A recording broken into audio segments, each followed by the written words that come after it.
Nakukumbuka mama, nakukumbuka sana mama yangu. Hii ni simulizi ambayo inaelezea maisha ya binti fulani ambaye amezaliwa kwenye familia ya kimaskini, lakini ni binti aliyekuwa na ndoto za kuwa na mafanikio makubwa sana kwenye maisha yake. Kwa bahati mbaya au nzuri, binti huyu hakuwahi kusoma darasa hata moja, lakini hakukata tamaa kwa sababu ya elimu au kwa sababu hajasoma. Aliendelea kujipa moyo huku akiamini kuwa Mungu pekee ndo atakayesimama katika njia yake.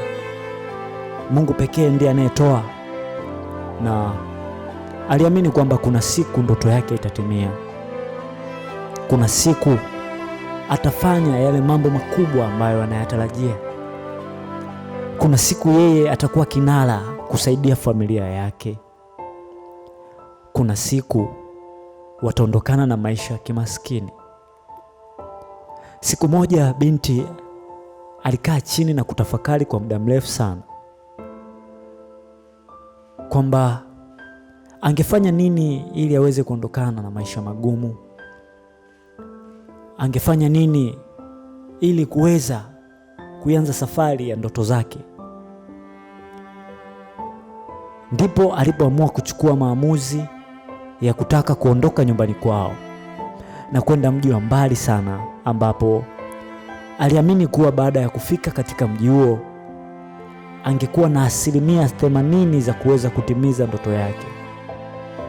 Hivyo binti aliamua kumuita mama yake na kumwelekeza kile kilichokuwa ndani ya nafsi yake. Na mama kwa huruma na kwa mapenzi alijaribu kumshauri binti yake kwamba, mwanangu, naomba ungekaa tu hapa nyumbani tuishi kwa pamoja, kwa sababu mimi sina imani kwamba huko unapokwenda utaishi maisha mazuri kulingana na hali yako. Huna elimu mwanangu, huna chochote cha maana ambacho kinaweza kukupa thamani mbele za macho ya watu zaidi ya uhai ambao Mungu amekujalia. Lakini binti Rosemary alisema, mama, mimi najua Mungu wangu yupo, na yupo kwa ajili ya watu kama sisi ambao ni wahitaji. Na Mungu alisema tumuombe chochote na kitakuwa.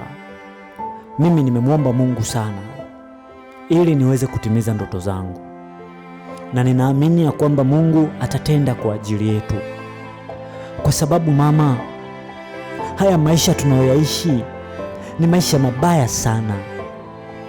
Mungu alituagiza katika maandiko yake matakatifu kuwa tunapaswa kuja duniani kumiliki na kuvitawala vitu vyote vilivyoko chini ya jua.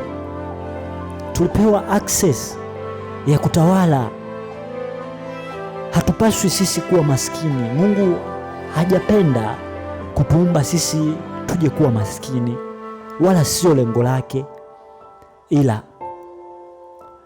alitupa viungo vya mwili, akatupa ufahamu, akatupa akili, akatupa pumzi ambayo pekee tukiweza kuitumia vema tunaweza kuishi maisha mazuri. Tukiitumia vizuri tunaweza kuishi maisha mazuri na tukawa na furaha na amani kama watu wengine. Mama, tizama mwenyewe, baba yetu tayari alishatukimbia. Amesahau kabisa kuwa ana jukumu la kulea familia ambayo aliitengeneza yeye kwa mikono yake, familia ambayo kipindi anaitengeneza alikuwa na furaha, lakini shetani ameshateka ufahamu wake tena, na sisi si chochote mbele ya macho yake. Kwa hiyo mamangu, naomba unipe ruhusa, naomba unibariki, naomba mama uniombee kwa Mungu usiku na mchana, ili safari yangu ikawe njema, ili kile ninachokitarajia na kukiona kikaweze kutimia. Mama, baraka zako ndo pekee zitatosha kunifanya niweze kufanikiwa. Maombi yako ndo pekee itakuwa nguzo ya kunilinda katika safari yangu. Tafadhali mama yangu. Chozi la uchungu lilimdondoka mama, na akamshika mikono mwanaye, kisha akamwambia, mwanangu Rosemary, safari yako ikawe safari yenye mafanikio. Ninaamini Mungu wa mbinguni anasikia na atajibu sawasawa na mapenzi yake. Mwanangu, mimi nimekuruhusu. Nenda na Mungu awe pamoja nawe. Akutunze Mungu mwanangu, akupe afya, akuepushe na watu wabaya, bali akupatie watu ambao wanaendana na future yako, watu ambao watakuwa msaada mkubwa katika kutimiza ndoto yako. Amen. Nimekuruhusu mwanangu, nenda.